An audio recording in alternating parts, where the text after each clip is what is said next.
Thank you for having me.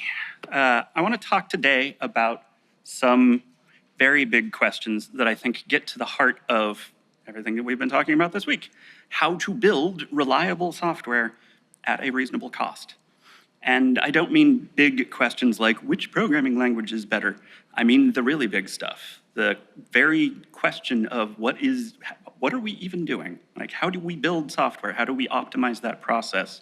Best practices, costs, benefits, these things that we toss around in the abstract very regularly but aren't really precise about. These are questions like, when does software have value? What is the cost of a defect? How do we prevent those from reaching users? And what is the value of doing so?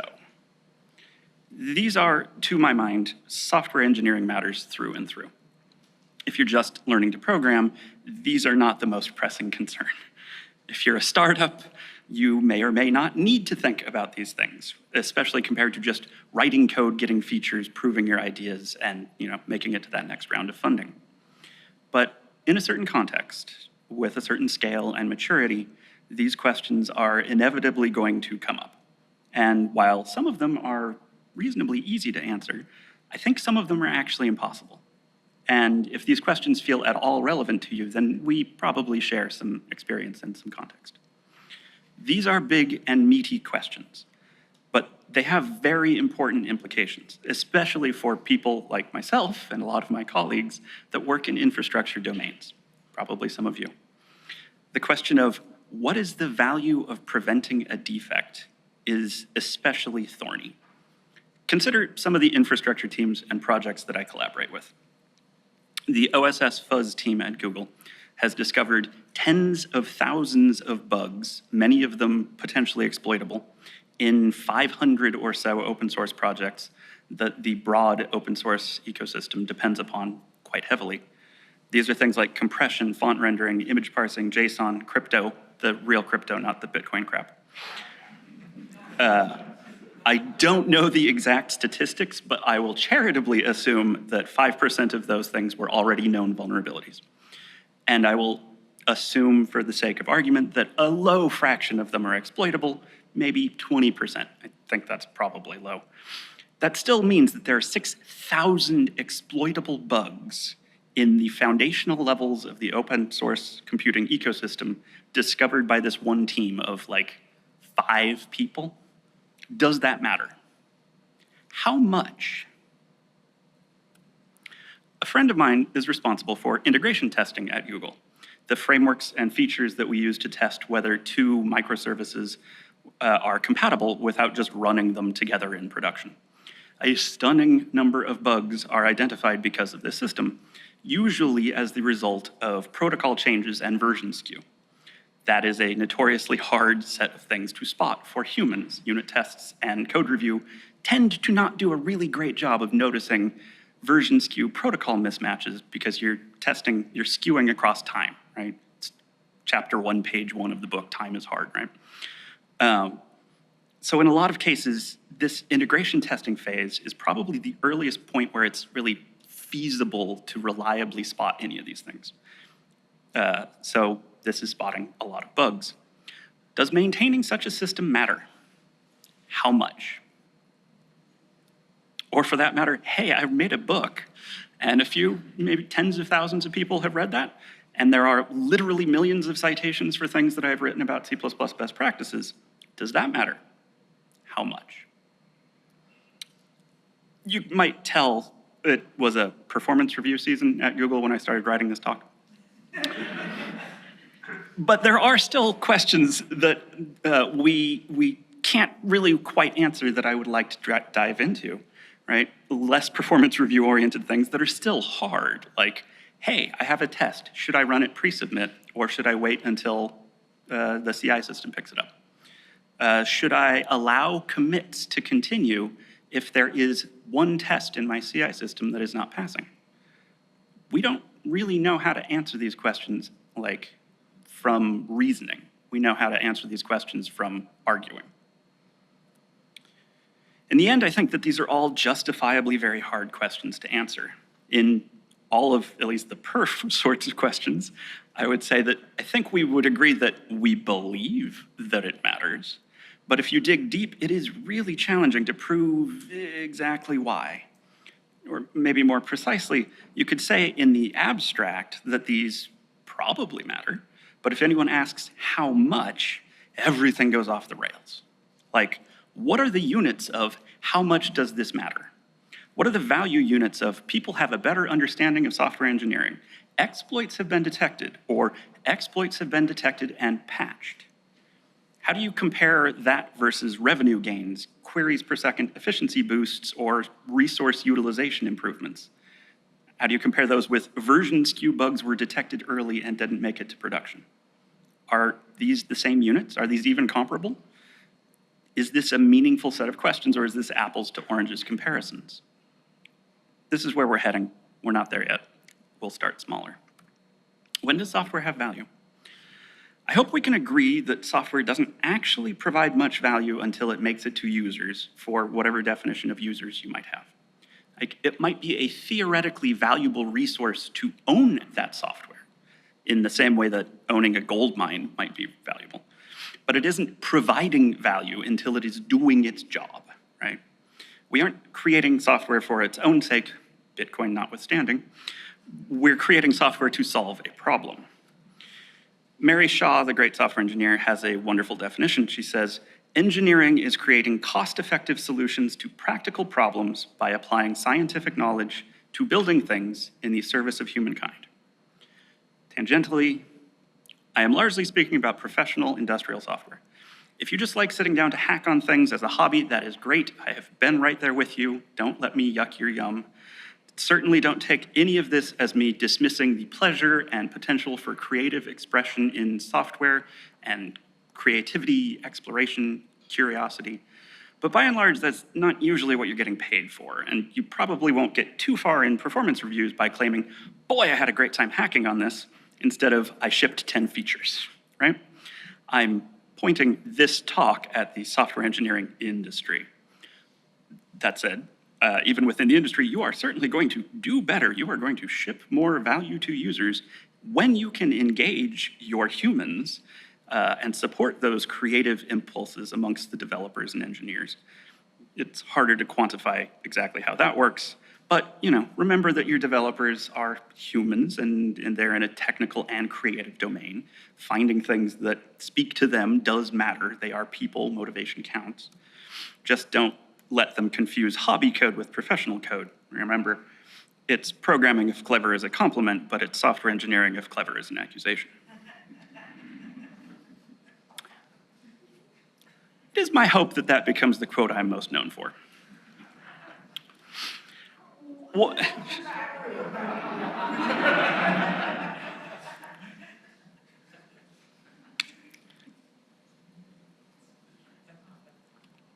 All right. So one way to see this idea that the value of software is when it ships is to look at work in progress. The book, The Phoenix Project by Gene Kim, is a very memorable, a little cringy, fictionalized presentation on how to focus an IT organization on efficiency and good outcomes. I say cringy not because of the book, but because in this fictional environment, boy, they start out doing all of the wrong things. Like, it's just challenging to get through that beginning part. But one of the major lessons portrayed in here draws inspiration from factory assembly lines, the Toyota production approach, Kanban, et cetera. You want to reduce work in progress, right? That is the work that you've already put in some of the cost to produce, but you aren't getting any value out of. And this makes sense, right? Like, you've probably had that developer on your team that's working on it for a dozen different tasks, but never actually finishes anything. Like, compare. Which of these two is providing more value to the team? Marge started working on 5 features this sprint and reports that they're all half done. Or Lisa started working on 2 similarly sized features this sprint and finished them both. Which of these 2 engineers gets the gold star for the sprint? Right? It's Lisa, I assume. We don't really tend to be in the business of rewarding effort by itself. We look for impact. Customers don't care about which features they almost have access to. There is no half credit in that. They are either paying you or they aren't. You either solved the blocker or you didn't. You aren't really delivering value until you ship something. If those sorts of anecdotes don't convince you, maybe the research results will. For research results on the software engineering and DevOps workflow, I cannot oversell how much I love the work done by the DevOps Research Association, DORA. Full disclosure, Google acquired them a few years ago. I had nothing to do with that. I speak with them far too rarely, but every once in a while. DORA started a project called the State of DevOps Report in 2014 that seeks to study and classify organizations based on their technical outcomes, looking at what practices they self-report and how those practices influence those outcomes. It's a broad, industry-wide survey methodology with a lot of statistical methods that are, frankly, a little beyond me. But the results give us some mechanism to capture formally what our anecdotes and intuitions suggest. They publish individual yearly results, and they also put out a book that covers the first 4 years of those results, which is Accelerate by Forsgren et al. I cite this all the time. It's usually sitting right by my desk. This is so valuable. One of the most fundamentally important outcomes according to their analysis, right? They survey everyone, like all of the things that you do, and then work out from that survey body, like which things are actually causal, which things are correlated, what matters, like how do you get to better outcomes? One of the root causes of good outcomes turns out to be culture. I wish that I could claim that this comes as no surprise, but we'll be honest, there are some pretty toxic cultures out there in tech, and even claims like, hey, it's important to be a good teammate and a decent person can still be a little bit of a lightning rod. But the DORA research points this out in no uncertain terms. The more power-oriented or rule-oriented your team and organizational culture, the worse your outcomes are going to be. It's not an easy all or nothing, it's a spectrum, but there are some common touch points. On the power-oriented end of the spectrum, you get the sort of organizational culture and control structures that you would expect when you're managing an organization that has little or no humility, respect, and trust. These are the types of behaviors you might use if you were managing a group of unwilling recruits, people that roll their eyes at you and have to be prodded to do anything. In these environments, individuals don't cooperate. Pointing out that there is a problem leads to shooting the messenger. Motivating people is very challenging. Communication pathways tend to be a perfect duplicate of the org chart, and communicating outside of that chain of command is discouraged. Hopefully this does not ring true to any of you, but I fear that it does for some. New ideas in this environment is shot down, and perhaps most tellingly, an honest and novel mistake can still lead to negative consequences. Whoever brought down the server, or whoever can be blamed for it, might get fired. A slightly better structure, this is a weird thing to say, is when you become a bureaucracy. Individuals might cooperate, but it's kind of ad hoc at best. Those that report problems are often ignored, especially if they don't know the right department or procedure to report to. Everyone's responsibilities are very narrowly defined by the rules. They do the job, but only within the strict boundaries of the rules. Communicating across teams and departments might be tolerated, but it isn't necessarily the norm. New ideas are potentially a problem because we focus on the rules for their own sake.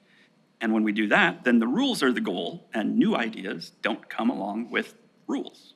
And new ideas don't necessarily follow the existing set of rules. This is challenging. Honest and novel mistakes may still lead to consequences, but there's at least a greater chance that they will be pointed at someone that was actually responsible for the mistake in the first place. The best case, what we should be aiming for, what we try for, is the generative, outcomes-focused, performance-oriented structure. Places that have this sort of culture are going to be the ones where the rest of this talk matters the most. These are places where teammates are highly cooperative, communicating about bad news is encouraged. Boy, I would like to know that things went wrong sooner rather than later so that I can fix it. But you can only encourage that if people know that they're not going to be in trouble for bringing you bad news. Risks tend to be shared. Communication can just completely ignore the org chart. New ideas are embraced. It's the whole point of having a generative, performance-oriented culture. In a performance-oriented environment, an honest, novel mistake will not lead to punishment. It will lead to praise and investigation. You brought down the server? How? Wow, that's wild. Okay, we need to go fix that, and bravo. Like, didn't realize that was a risk. This is a much healthier place to be. There is this big asterisk on there, honest, novel mistakes, right? I am not giving blanket permission, go be really bad at your job, right? Go screw everything up in the same way over and over again. Like, that's not what we're talking about here. Don't get that twisted. I have had some people in other talks be like, how can you focus on psychological safety? That's just telling everyone that it's okay to make a million mistakes. I'm like, no, you kind of missed the point. Like, that's not what I'm saying at all. So anyway, the research here from DORA flat out says it, but doesn't give justifications or reasons for it, right? Having a performance-oriented culture leads to better organizational performance. You are going to get more value from your software process if you address this. It is foundational to almost everything else they studied. And that ties back to some other keynotes and themes this week, right? This focus on culture also manifests in inclusion, equity, diversity. Plenty of research shows that teams and organizations that have a diverse makeup, bring new perspectives, perform better.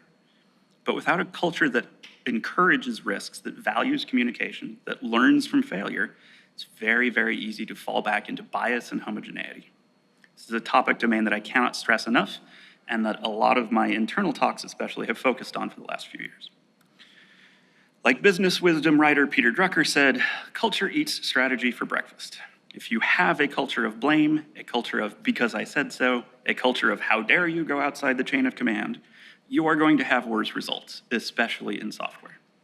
If you don't understand that, I would honestly recommend that you stop watching this talk, spend the next hour learning about the impact of culture on organizational performance.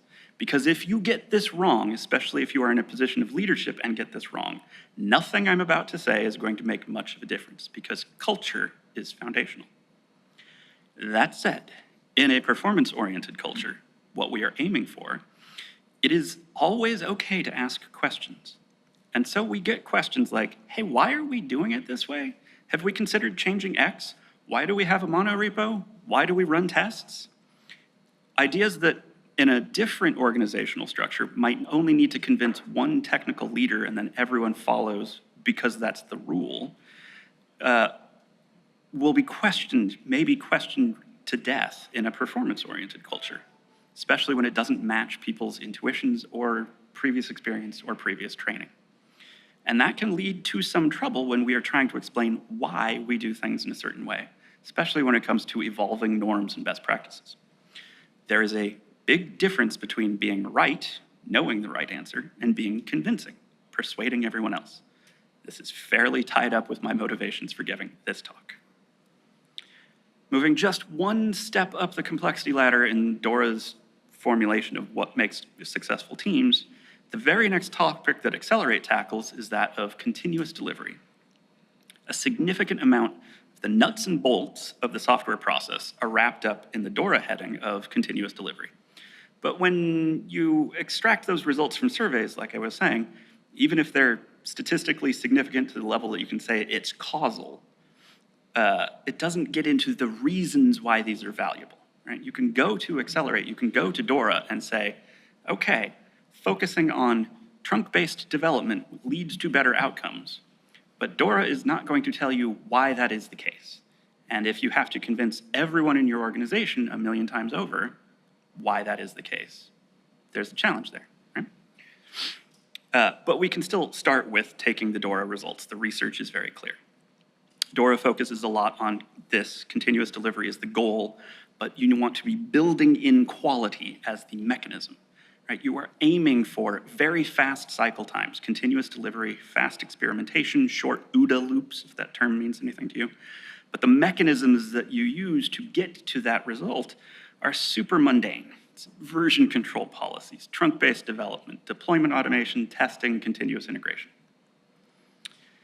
But in the DORA formulation, we get to my favorite horrifying statistics.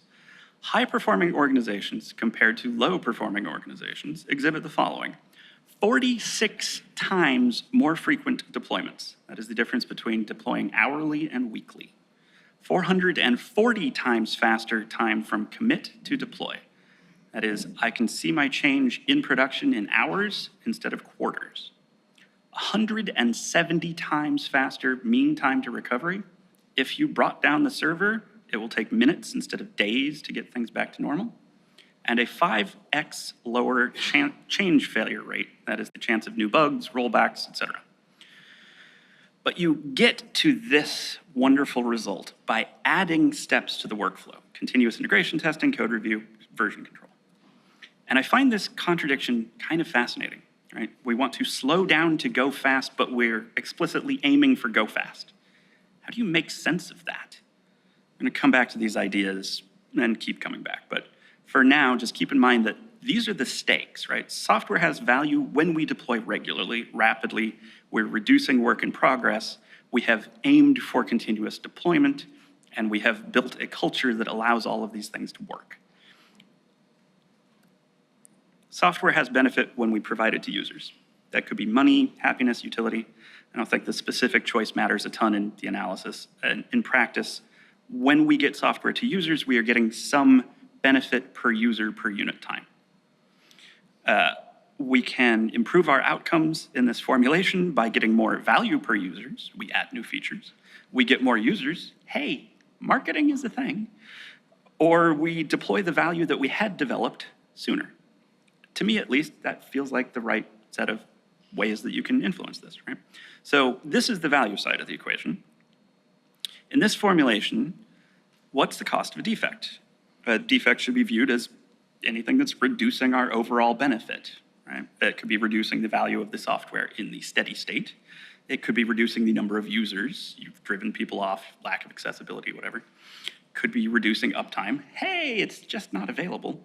This is pretty broad, of course, but I like the breadth in this case. It allows the possibility for your benefit to be reduced by functional attributes, bugs, quality attributes, efficiency, latency, design, and even just reputational costs. So a defect is just a reduction in benefit for any of those reasons. The value of, hey, it's actually really important to make small changes and aim for continuous deployment still can be seen here, right? Even just in looking at, hey, there's a defect.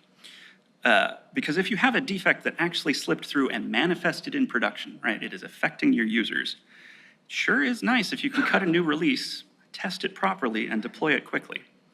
In the event that your workflow takes hours, days, or weeks to qualify a release, when that bad defect slips through, and eventually it will, you're gonna be coping with that for hours, days, or weeks because it takes that long to produce a new release that mitigates the problem. Or you just wing it, you cut a release without testing and hope that that fixes things. Good luck with that, that's fun, right? The capability of releasing quickly and constantly is transformative, right? This is why we say that. This also starts bleeding into one of the things that is surprising to a lot of people, especially those in leadership positions that are no longer interacting with the day-to-day grind on testing and releasing. Pushing for smaller, faster releases is not asking us to sacrifice quality. The tools that make releases feasible, automated testing, release tooling, release automation, also make your defect detection faster, cheaper, easier, more reliable. But it's distinctly making that defect detection happen earlier. It's not happening in production or just before production. And that puts us in a different position. If the system is down and you know that you could put out a proper release in a day, but you find a hot fix right now, then with reasonable certainty, the action of making that hot fix directly yields the implied benefit of going back to normal one day earlier. But all of the tools that are required to get us to a continuous delivery world mean your defects are extremely rarely going to manifest in that sort of clear-cut fashion. And so the value becomes harder to talk about. We don't really have a way to describe the value to users in solving a problem before it gets to users. Let's first look at all of the things that we might be doing to prevent defects in the first place so that we're all on the same page. And I'm going to present all of this in terms that I'm most familiar with. Google does a lot of things, but Much of it, most of it, is still production backends and web or mobile front ends. So this is certainly flavored as deploying services of various sizes in production in order to power those users. I don't think any of the results I'm discussing here are actually dependent on that. I think this sort of reasoning and analysis applies to mobile development, embedded hardware, whatever. Other domains might change the set of steps that you do to push out a release. The cost factors and maybe your risk tolerance, like safety critical systems definitely have a different level of risk tolerance than web search does. And it's also really important to note, from reaching users is very load bearing here. Right? Programming is hard, engineering is even harder. Humans are fallible. As a Google friend of mine said, nothing in our processes is addressing the creation of defects. Engineers produce them at a fairly prodigious rate. Only education, training, and experience affect the defect creation rate. But the earlier we catch them, the lower the impact. And if we do a good enough job of this, then the released software appears to be very high quality and defect-free, or low enough defect that is fine. This is great, but over time it has the same sort of effect as we see with Patricia's example of printf format string violations from the other day, right? We put a bunch of effort into solving this problem, and then people forgot that it was a problem, and they went back to doing things the silly way, right? You also see this with, vaccines. There's a survivor sort of effect where we no longer remember that smallpox is a problem, and kind of dismiss it, right? Tests don't prevent defects. They detect them. They prevent them from making it further in the workflow with some probability. They prevent it from impacting our users. So here is a maybe incomplete list of steps that might be relevant for a single change, the majority of which are intended to be reducing defects. Depending on if it's a new feature, a bug fix, a configuration change, a different set of these will most likely apply, but you have an idea, you start design, you have someone chime in on it, you implement it, you write some tests, you run the tests, you send it for code review, static analysis kicks off, you do a couple rounds of code review, you run the tests again, you submit the thing, yay! Post-submit, the CI system kicks in to actually get a ground truth of did you break the build.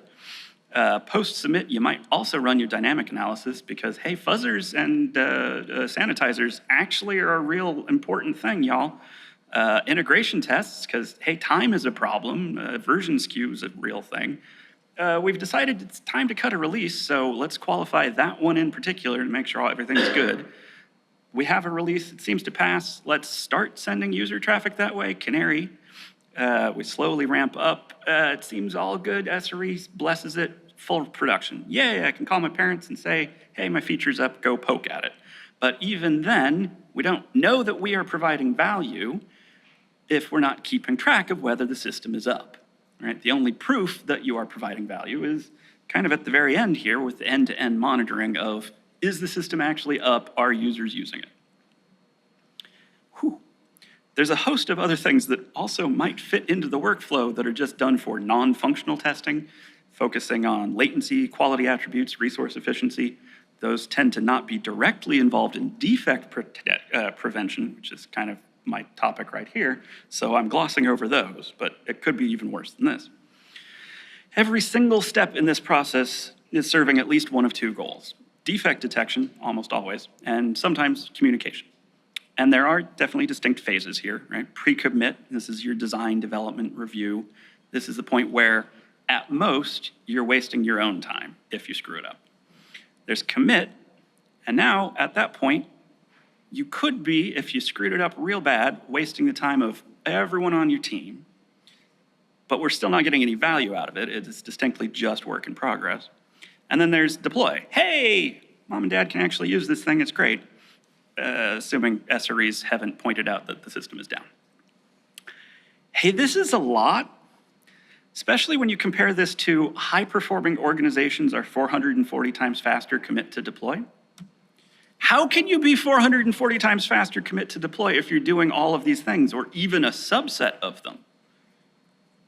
To some extent, I think that the insight is that the traditional chronological or autobiographical description of what I just did of the development process is misleading, right? If you look at it chronologically, I had an idea, and then I go through this endless series of steps before my idea makes it to users and begins to accrue benefit.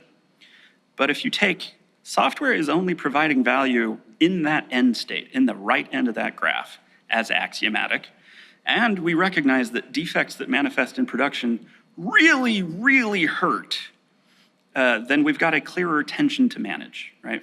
Production is the only ground truth of value, but boy, it's risky to just ship straight to production.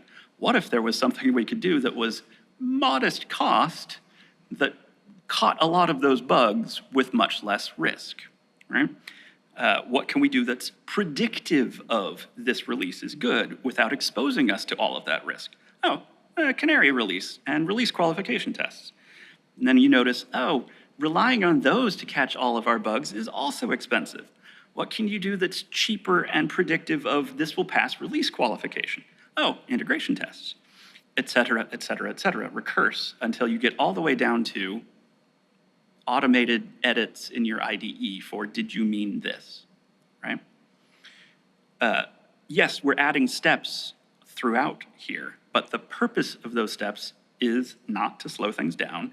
It's to find as many defects as cheaply and early as possible, never with the goal of this is going to find everything, right?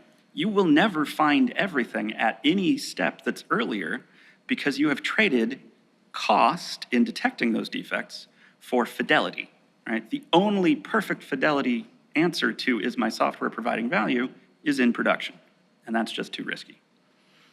Imagine if I wrote out directions for how to find your lost keys. I would probably start where you remember last seeing them and check your pockets, et cetera, before just going to look everywhere in the house, tear everything apart, right? You do the cheap things first, even if they're not guaranteed to work. If it's got a reasonable likelihood of success and it's cheap, you do that first. Every defect detection phase in the workflow is specifically trading off between the cost of a potential defect and the fidelity of the resulting signal. How much risk of false positives or false negatives do you suffer as you progress from that phase? Each defect detection phase also adds some non-zero latency, which delays the manifestation of the benefit of our software, as well as raw time and resource cost to just run that thing. But there's an important point in here, right? The conventional wisdom suggests that a defect detected earlier is cheaper to resolve. Research from back in the 80s and 90s from the US Department of Defense and NASA was very explicit. In their software workflows, spotting a defect one step earlier was roughly 10 times cheaper. Our workflows are much less waterfall-y. Nobody I know would put much stock in 10 times cheaper one phase earlier these days, but the earlier is better is still very clear. And of course, we all see that, right? Would you rather catch a bug in code review or in production? Would you rather catch a bug with your own unit tests or after you sent it to code review for someone on your team? Would you rather catch a bug in design or when it gets to integration tests, right? Obviously, earlier. This is a very straightforward, to my mind, manifestation of the shift-left philosophy. The earlier in the workflow you catch a defect, the cheaper it is to resolve it. This is intuitive, but hard to capture, mostly because I don't think we actually mean cheaper in a way that is unit compatible with the benefit that we are actually getting from our software. Still, so we can add to our ongoing list of pseudo equations. For each phase of our workflow, we reduce our overall benefits with these costs. The overhead, the execution cost, hardware for testing, static analysis, et cetera, opportunity cost for other engineers that are doing design reviews or code reviews, et cetera, and just the latency of reducing, slowing down the workflow. According to the shift left idea, you get some value from the things we detect now instead of later, but how do you quantify that? And is that value even remotely the same units as the value of our software? Or is it some other unit entirely? I think it's a different unit. So we're detecting defects earlier because of testing and code review, et cetera. Defects are less likely to be committed and much less likely to make it to release, but we've added all of these processes, all of these safeties. Now it's really hard to reason about how bad would it have been if something went wrong. How do you determine the value of any of those steps? How do you how are you sure that testing was worth it? Or individually, how do you determine the value of those thousands of bugs from OSS fuzz?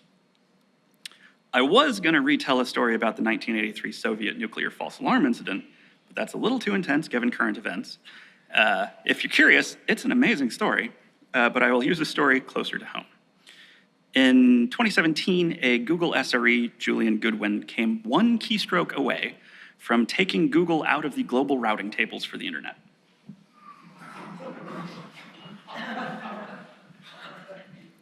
In the process of rolling out some previously agreed upon and ideally mundane housekeeping changes to the routing configurations, Julian's spidey sense tingled when it's asking him to confirm. He's like, that looks like a very big diff.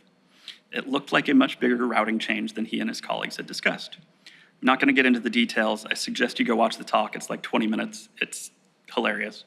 The scale of the issue, though, is very clear, right? If you drop Google systems out of the global routing tables, how long does that take to fix, right? Where do you even push routing changes from? You've just segmented the network, right? It's been decades since I've been any sort of network engineer, but I think it's quite plausible that it would have been minutes, if not hours, for a Google engineer to get back into a position where they could re-advertise the routes to the Google autonomous system, or autonomous network, without relying on any Google infrastructure from the public internet or vice versa, because we segmented the network.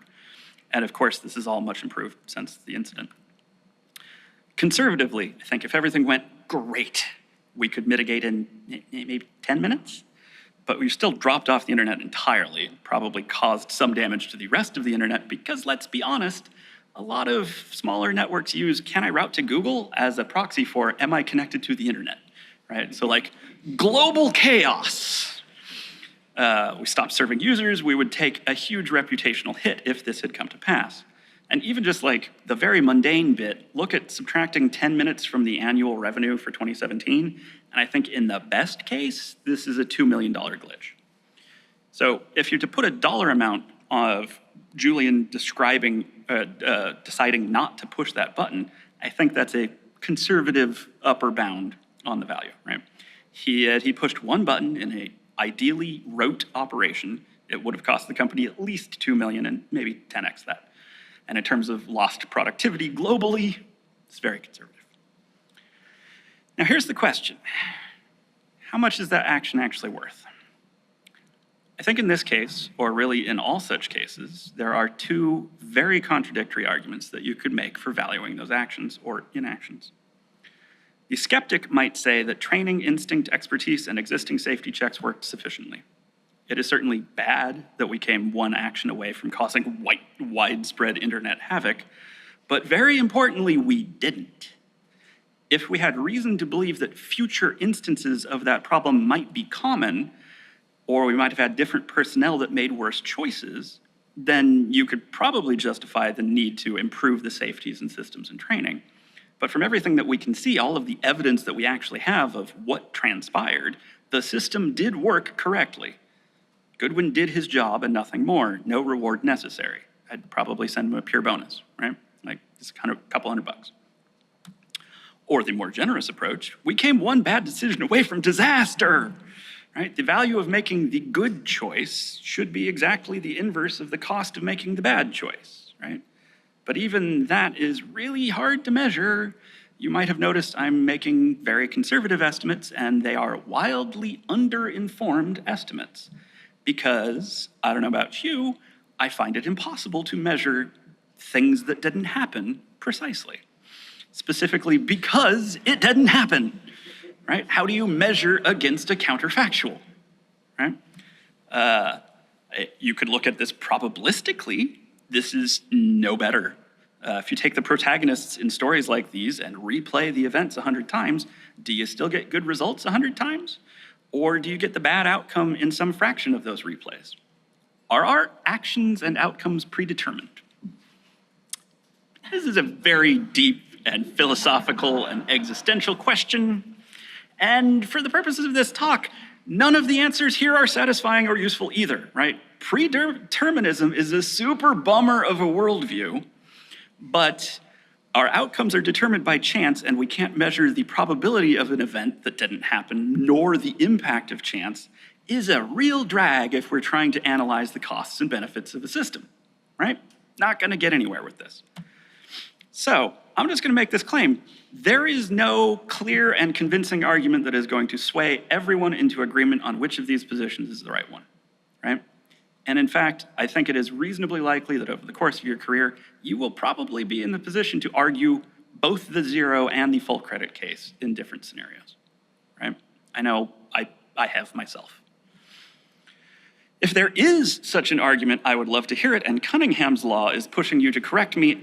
Please, please, please correct me. I will be in the bar upstairs after this talk.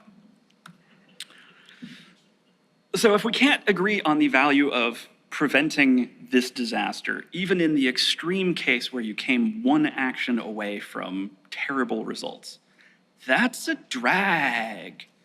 But what's worse is that because of having a more complicated workflow, all of the things that were necessary to push us towards continuous deployment, most of the time, it's not even this clear cut. It's not this last minute. Going back to our reverse workflow, release qualification tests catch things before they're shipped to users, so the impact of that defect is limited, or is zero, depending on, I'm not gonna get into it, right? Integration tests catch things even before you cut the potentially bad release. It's cheaper, less overhead, earlier, even lower impact. CI systems that are just running your smaller unit tests are generally cheaper than those integration tests, so any defects caught by that are cheaper still. Code reviewers may spot problems. I mean, that's rare, and it's mostly actually limited to quality attributes, not correctness attributes, but it does happen. And spotting things earlier does help. Pre-submit unit tests means you didn't even bother a code reviewer. That's very cheap by comparison. And if you got the notification in your IDE as you were writing the bug, that's cheaper still. You probably didn't even notice it. Lint warnings, cheap in-editor static analysis, language diagnostics from the compiler, language features that improve safety. These are all wonderful ways to catch things so early that they don't even register.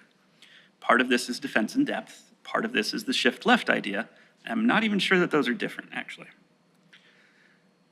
So another example, more hypothetical and earlier in the workflow. Imagine you're using a language with decent modern memory safeties like C++. Thank you. That was a joke.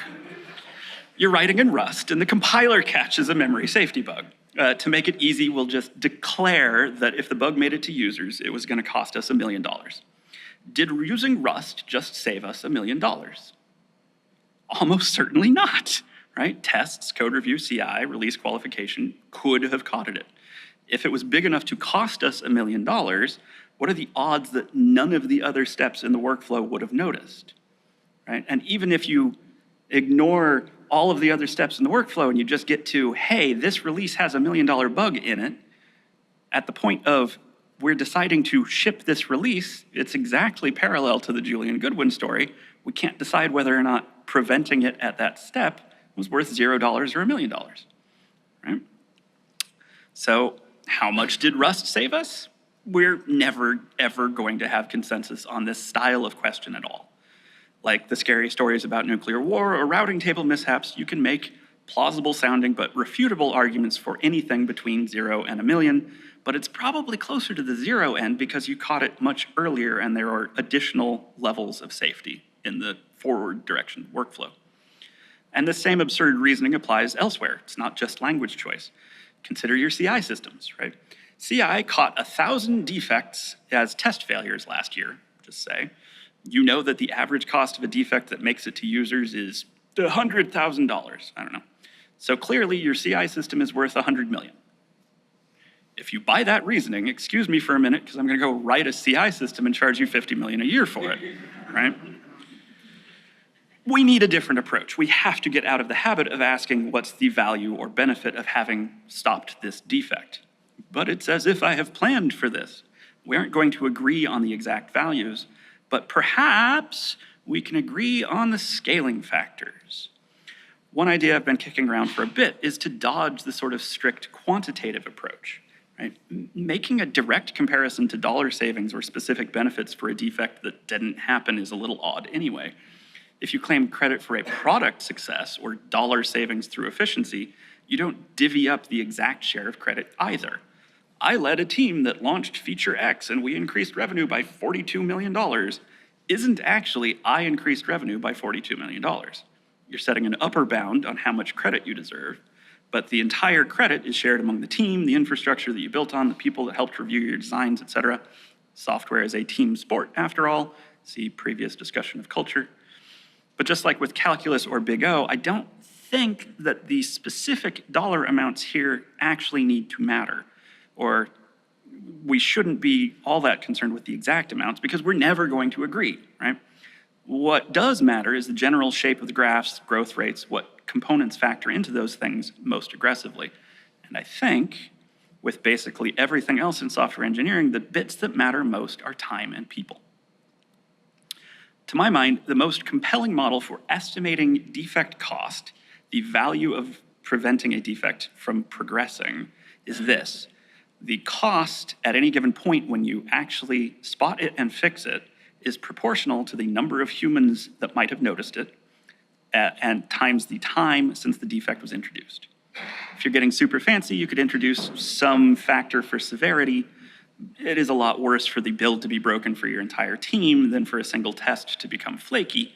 But since you can't agree on the linear coefficients in any of this, I think we can and probably should just ignore that severity thing.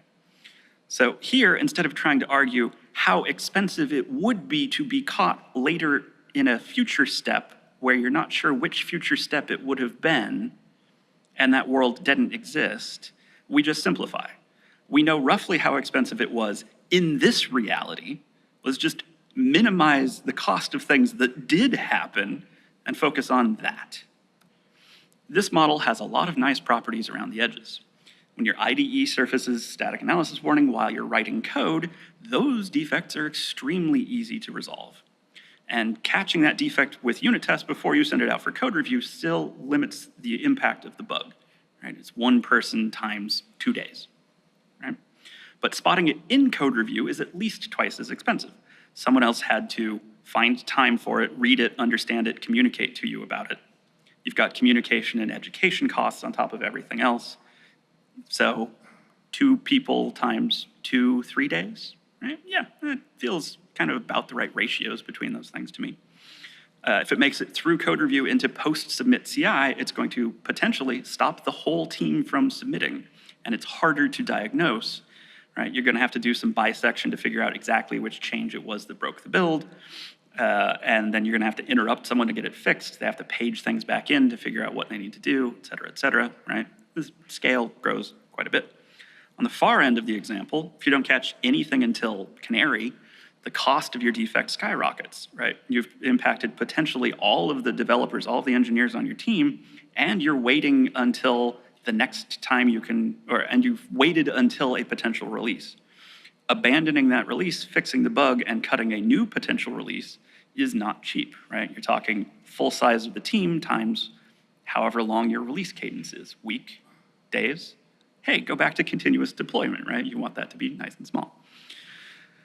What we're not saying here is time since that defect times user population, right? End users are represented in the benefit side of this model, and those values and benefits are a much clearer and much more absolute set of units than we get with these unmanifested defects.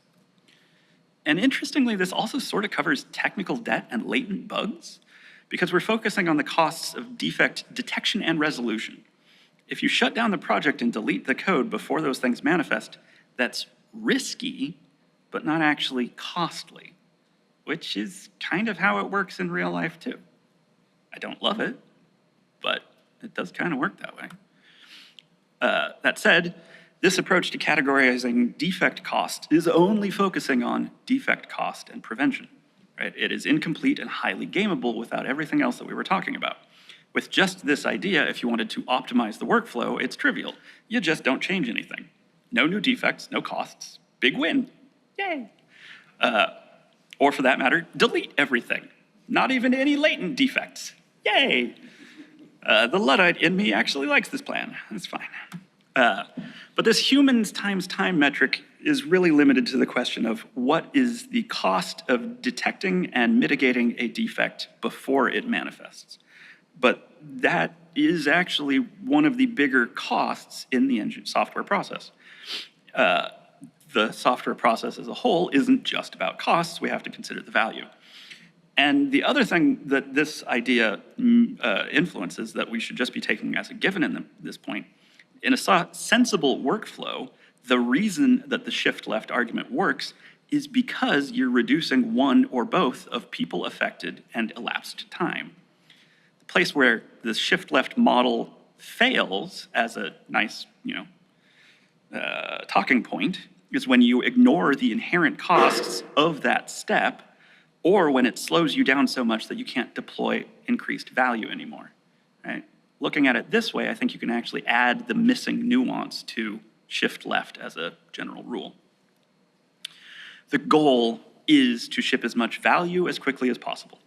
Remember DORA and accelerate. We are aiming for continuous deployment. We improve benefit most effectively when you make continuous small improvements to value. You get those out the door quickly, and or you increase the user base, right?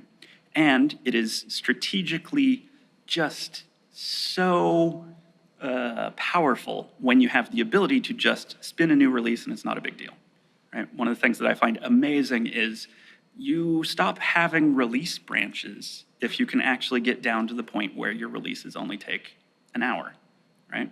There's no point in merging stuff back into the release branch if you can just spin a new one in about the same amount of time as it would to commit in the first place, right? Like, so many things simplify so dramatically when you get to this result. All of the steps in our workflows, except actually deploying, I guess, are about communication, defect detection, or both, and it's usually defect detection. And defects creep in as things change, right? Defect detection and resolution scales with the time and number of humans involved. You're gonna have to fix it at some point, especially with long-lived code, and we know it's cheaper to do it earlier, so let's just focus on the cost reduction in aggregate. Also remember that your workflow steps have some cost to run. Sometimes that scales per change that you're making, some scale per amount of time, like you're licensing a thing maybe. Some of it is purely just a matter of latency and delaying the ability for you to add new features. Some is a matter of budget. How much CPU would you like to spend on fuzzing today? Luckily, or because I've been thinking about this a lot, if you look at the units on these things, those actually seem to be roughly comparable, right? Value is $E or dollars per user per time. Each step in the workflow is detracting from that in actual monetary terms. Each defect introduced is a cost in developer hours that costs you developer hours. You're paying your staff, right? And the rest of the time, detection and resolution, if it didn't manifest in production, is just this process cost, right? And I'm claiming that that scales with the number of humans aware of it and the amount of time since it was introduced. To me, this is the fundamental insight. On average, defects are going to manifest somewhere, somewhen. And we're going to pay for some cost in discovery and remediation. You cannot hire an engineering or development staff that doesn't introduce defects. If you focus on it as value of detecting it early, then you have to be able to estimate the magnitude of a result that didn't happen, evaluating the counterfactual. Instead, we're going to sum up the detection and resolution costs of all of the defects in a given time interval, estimating the cost for detecting them when we did find them, and try to minimize that. Don't get trapped by trying to estimate the value of things that didn't happen or that didn't make it to users. The value of Rust catching our memory safety bug is very hard to pin down, but recognizing that you're going to pay the cost of that defect eventually, the question is when, where in the workflow, how much it'll cost, what the value reduction looks like in the event that it makes it to users. Maybe this we can get consensus on. Right? How much turmoil did this defect add to the workflow for others? How hard is it to fix? So I think this is really sort of the full set of inputs into the costs of the software workflow, where the value is, hey, we actually have users and software that they want to pay us for. Defects generated per developer per unit time, cost of developer hours, average developer hours affected per defect, the time and latency of each phase in your workflow, and the raw cost of running that step. And so the problem as a whole becomes basically a stochastic optimization problem. So anyone with a modeling background, I would love to hear from you. Each generated defect is sort of filtered through the workflow. Some fraction of them are caught at each step, and you pay for the steps that led up to it. Some fraction are false negatives, increasing the cost of that step, and all of them take time, which increases the amount of our work in progress and delays the increase in our value and benefit. This is pretty complex, which is why I think it's probably going to take like simulation and modeling to get like precise numbers, but the concepts I think are pretty load-bearing. Does this seem to have the right behavior in the limits? We can look at some examples from before. Startup may take a laissez-faire approach to technical debt, betting on the idea that any defect that doesn't manifest immediately can wait until after the business becomes stable. This is risky because you don't actually know when your defects are going to start hurting you, but in some cases it could, in theory, be a viable strategy. In exchange, the startup workflow can be much trimmer, much smaller, can focus much more energy on new features and keeping that development latency low. A bug detected in post-submit CI is clearly much more risky and costly than if it had been discovered pre-submit. Right? By the math of it, the bug is visible to the whole team or anyone that would be depending on your CI system. In a live at head model for utility code, that could also be the size of your entire workforce. Let me tell you, it's not a great thing when my team breaks the build for Abseil. And as anyone who has broken the build for their whole company knows, yeah, it feels kind of severe, right? You're multiplying like a large number times the clock is ticking. At Google, we tried a couple of things to mitigate that cost, especially for utility code, that when it was breaking the build for all of engineering. And the thing that seemed to actually work best after a few false starts is a system that we call auto rollback. If our CI systems identify that a large number of targets stopped building or tests stopped passing as a result of a single change, we automatically generate a rollback, which cuts the human investigation time and triage out of the loop and drastically reduces the amount of time it takes to fix a widespread build breakage. Cost of this defect would be scaling by time times the blast radius of the breakage. You can't affect the blast radius of the breakage without re-architecting absolutely everything, but you can reduce the time. This seems to work. How about bigger things? Security incidents, black swans, log4j? I would argue that the costs there are proportional to a decade since the feature bug was introduced, times half the size of the Java population globally. So that's like, what, 20 million engineer years? That feels about right for that event, right? It's got sort of the right smell to it. With a model like this in hand, you can actually look at optimizing the workflow holistically and answering some of the kind of weird questions that we argue about. Questions like these could be statistically inferred and managed individually. Should this test be run pre-submit, and if it fails, should it block submit? This depends mostly on the test's true positive and false negative defect detection rates. The talk on mutation testing, for instance, actually foreshadowed an idea of we could identify which particular test cases are doing the most work, right? Which ones are the most load-bearing, right? You can infer that from the structure of the code. You're also going to add latency to your development process by adding this test to CI, right? So if it's a very slow test, maybe you don't want to do that pre-submit. And the size of the population that would be affected if there is a false negative, right? So if your team size is very large, the test is highly useful in spotting bugs, and the test runs very fast, absolutely run that test pre-submit. If the team is very small number of people would actually be impacted if something went wrong, the test has low detection utility, or the test would run very slowly and increase the latency of every submit, probably not, right? This gives us some machinery for evaluating that question. If our CI isn't green, should we allow commits?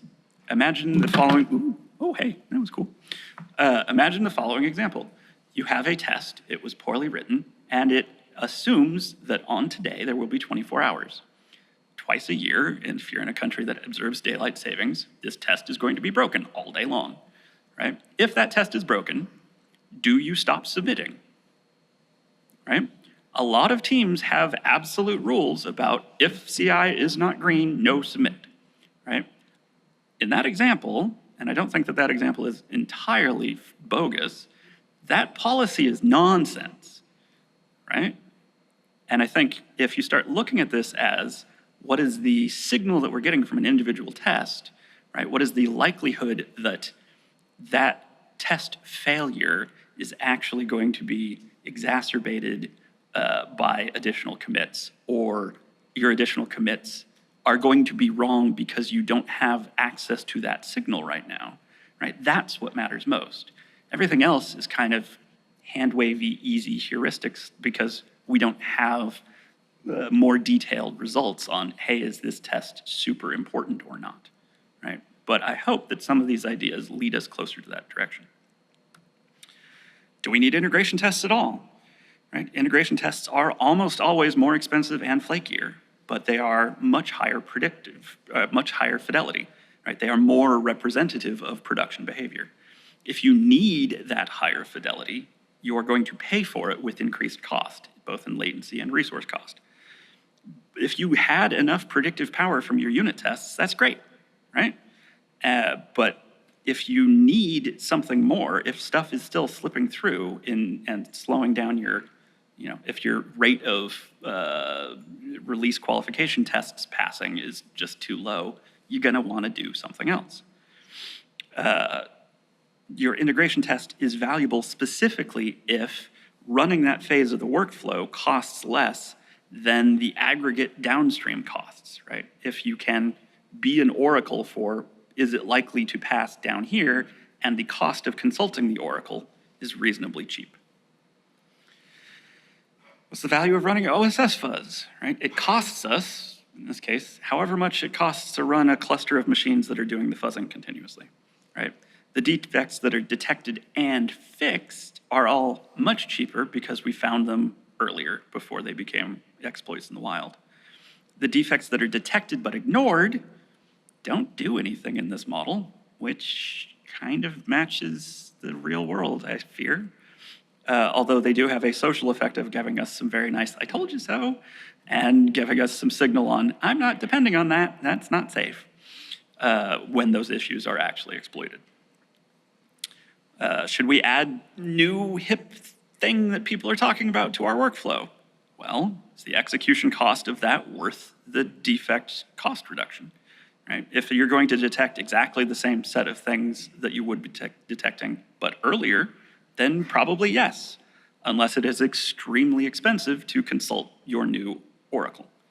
If it's exactly the same set of defects but caught later, then no, don't do that. That's obviously not gonna help.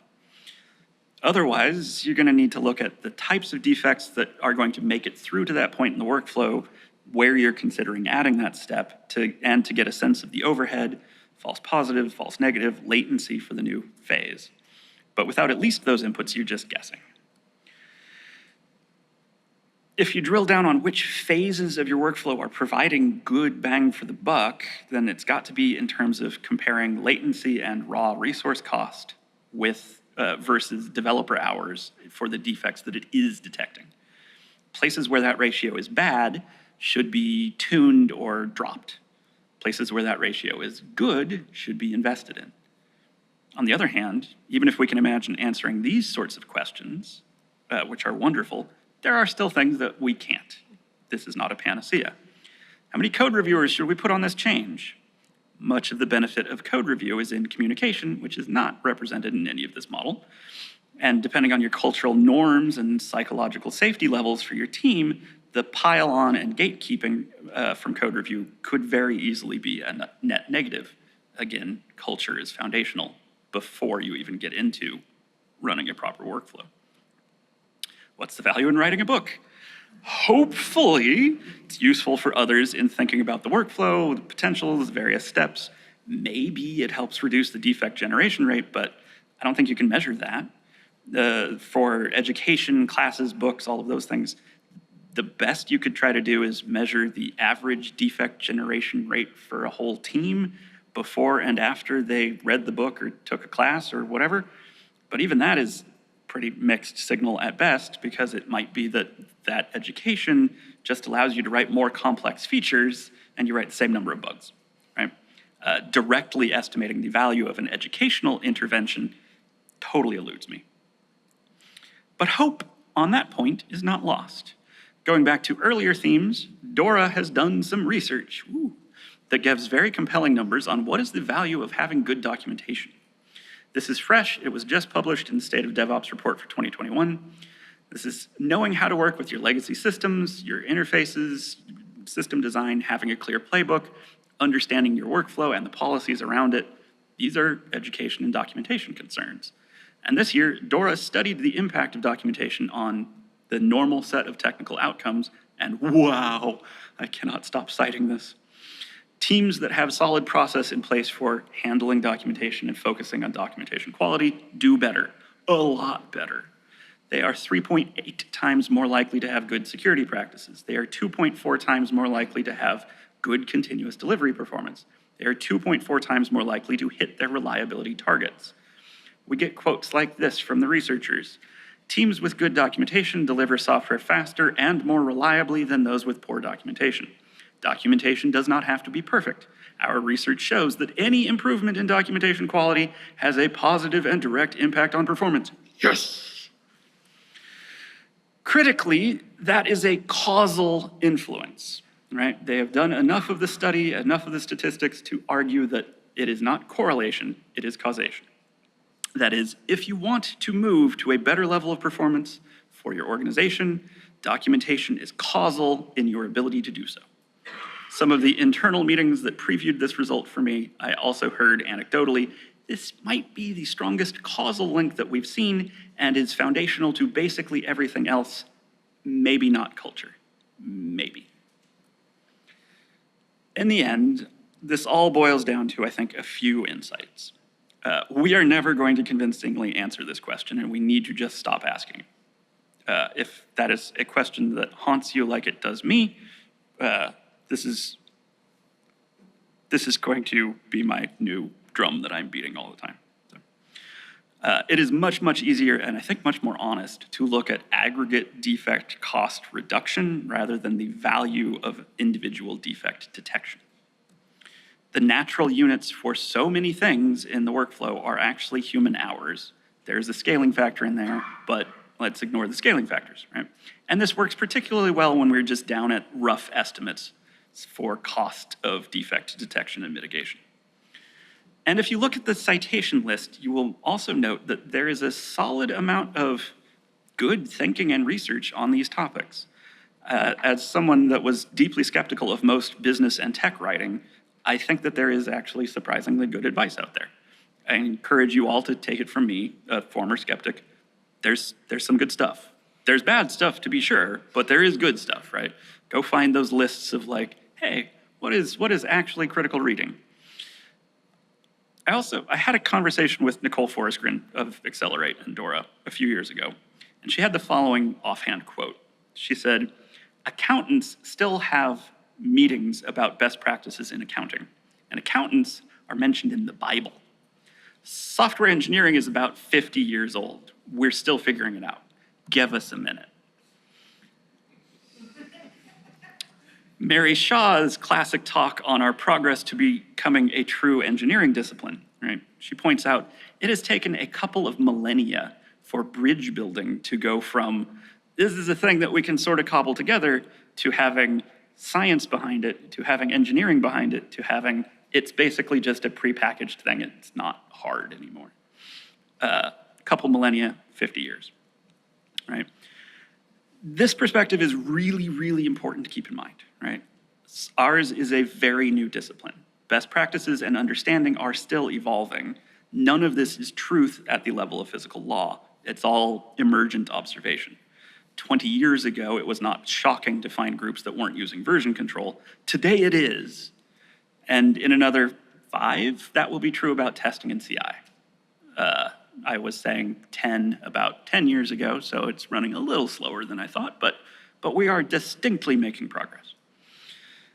But it's one thing to sort of follow by rote the evolving norms and continuous best practice.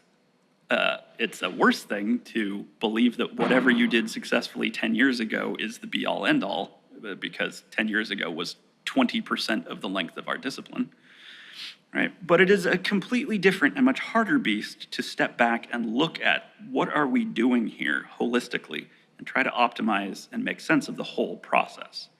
But I think with some perspective and clear goals in mind, quality, fast cycles, continuous delivery, this is doable. And sure, I think a lot of the specifics that we're going to be working with here are just estimates. But even just focusing on the major scaling factors can point out where we want to invest. I'm always saying that software engineering is not the same thing as programming. Usually that's in the context of reminding people to think about the long term and to be a good person and the importance of teamwork and collaboration. But in results like what we get from DORA or in DevOps practices or in writings like the Phoenix Project, in thinking from the greats like Mary Shaw, we can be reminded that as a distinct entity, there is also space for treating the process of software engineering as a distinct problem. Understanding that holistically, applying process management to our understanding can, I believe, reinforce and justify best practices while also giving us space to localize and customize our workflows based on individual team and organizational context, right? The things that I think of as obvious best practices at Google with 50,000 engineers may or may not apply in your environment. In the end, it's about time and people. Thank you. So I got stuck on the idea that you can measure the cost of a step against the cost of finding the defect in a future step, and so therefore, let's say I could introduce some kind of very massive process really early and maybe find a defect, but I could find it much more cheaply with a CI test later, then this costly first process is probably not appropriate. Yeah. So you can kind of measure these things against each other. One of the things that I've seen is also the cognitive cost or the psychological cost or the just of a step, not only in time or finding defect, but how, for lack of a better word, how annoying it is. Yes. So I guess, do you have any thoughts on that? I do, and they're not the most fun. Because you'll note, like, I'm targeting this at the industry, right? We're getting paid. You're getting paid because it's a little annoying, right? There's a comparison that I've made in other talks about when I'm talking about shift left, Rust is specifically like left shifting memory safety, right? So early that you can't even express a large category of those bugs, right?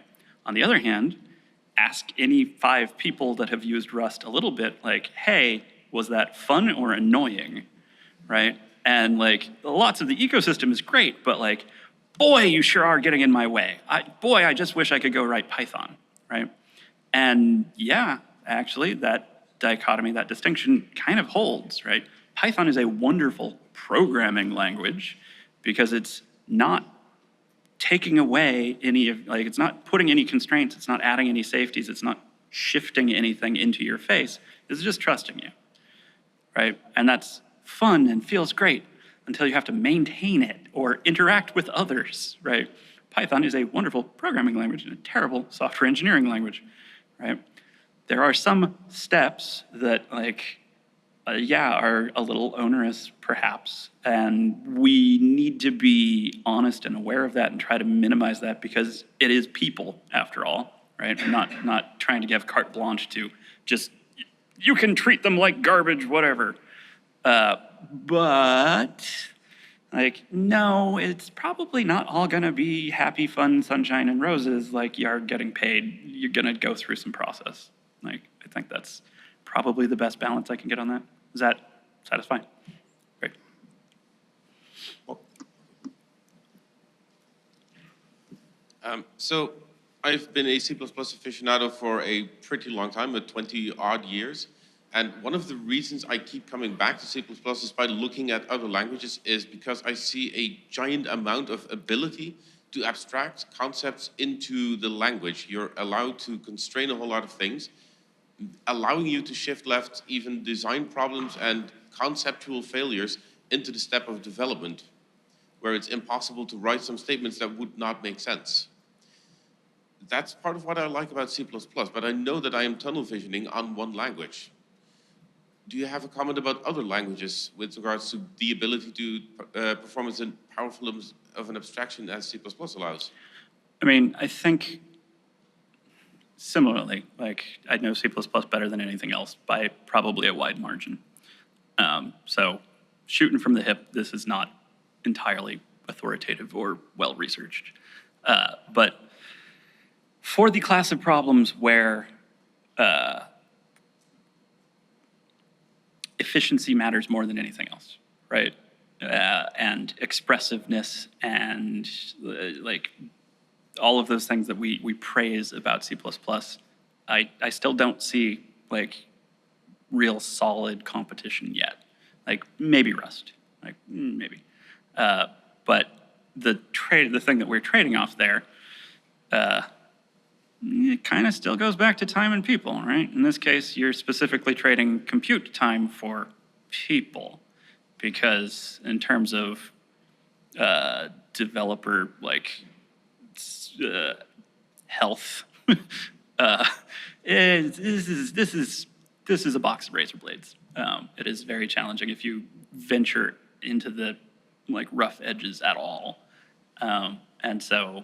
You know, it's a tool like anything else. You use it for the things where it's good, and you don't use it if it's not the tool for the job. And if you're particularly expert, then it can be the right tool for a larger class of jobs. But there's distinct trade-offs in all of that. Does that answer that? That completely matches my own opinion. Thank you very much. Yep. Okay, we have so far quite no question from online, just some applause I was seeing from online. More questions? Yeah. Hi. You made an interesting and compelling argument about like, and your study seems to suggest a lot that like more releases, more frequent releases equal basically more value, et cetera, et cetera. I mean, a business model would this is seen as very difficult / impossible because my clients pay by the release, and if I try to ship them something every day and ask for like 50 cents or whatever, they're not gonna like it, and I don't think this is gonna hold. So I understand that from Google perspective, that's clearly a non-starter because that's clearly not your business model. But does that work regardless of your business model is my question, I guess. Yes, and it works regardless of business model, I think specifically because even if it's not focused on the value of reduced work in progress, dear Lord, it is easier to put out a release that's stable if you only changed one thing instead of if you changed 500 things, right? It is just a lot harder to have any proof that the system works when you changed 500 things. And go back to the other, point that I was making of you don't have proof that your software is working, that it is providing any value until you get it to users, right? Everything else is a proxy, right? It could be a reasonable fidelity proxy, but it's not proof, right? Even if you cut a release and send it to QA and they bang on it for a week, if their script of things that they need to bang on doesn't match what your users do, it's a proxy, right? And so the more that you can drive home small changes, right? And the same applies in code review, right? There's a common citation for only send me small changes internally at Google for exactly this reason. Like I can review 50 lines, right? I can review your design that suggested which 10 things that are gonna be 50 lines a pop will go into this feature, right? But you're gonna send me small, self-contained blocks of logic on their own so that I can keep that in state, right? Small regular, like, you got to practice those things. You got to grease those wheels, and you'll succeed. And if you're having trouble getting your business folks to like buy into any of this, this is a good one to leave on their desk. Like, it is kind of a novel, and it's very easy to like see the progression of from a very traditional bureaucratic sort of IT shop. How do you advance? How do you upgrade your stance on things?